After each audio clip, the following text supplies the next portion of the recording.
He was loved by people from all ages and classes for decades. Best known, perhaps, as Tom from The Good Life, but prolific on the stage and small screen. Richard Briers has died at the age of 79, just weeks after talking about how years of heavy smoking had left him with emphysema. In a moment, we'll talk to one of his co-stars, Penelope Keith. But first, our chief correspondent, Alex Thompson, has the highlights of a truly memorable life. Did you cough, Margot? Yes. I know I'm going to regret asking this, but what are you doing? Icing in the garden. That voice, that smiling yet irascible style, the essence of TV sitcoms, from Marriage Lines, Ever Decreasing Circles, and of course, The Good Life. You've got a very sexy neck.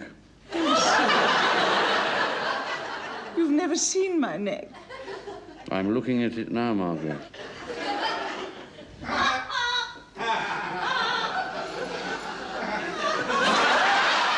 In its gentle way, The Good Life perhaps did more to bring green issues to people than politics at the time, something still remembered today.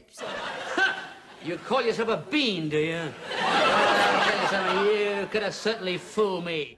A city garden in the centre of London where the manager's just told us, yeah, Richard Briers, he really inspired me, got me started in all this, which is not bad going, considering the actor himself said he knew nothing at all about gardening or self-sufficiency. I'm a very suburban man, and I now do the striped lawn, and I've got a strimmer that gets the edges nice and neat, and that's really all. Nothing creative, whatever. Classically trained at RADA, he barely stopped working from that moment on, joining Kenneth Branagh's company in 1987, saying he'd gone as far as he could in sitcom. Neither a borrower nor a lender be, for loan oft loses both itself and friend, and borrowing dulls the edge of husbandry. Polonius to Branagh's Hamlet, Malvolio, Uncle Vanya, and at Branagh's own suggestion, King Lear. Film roles followed, interspersed with an endless parade across Alan Ayckbourn's comedies of middle-class angst, and an OBE in 1989.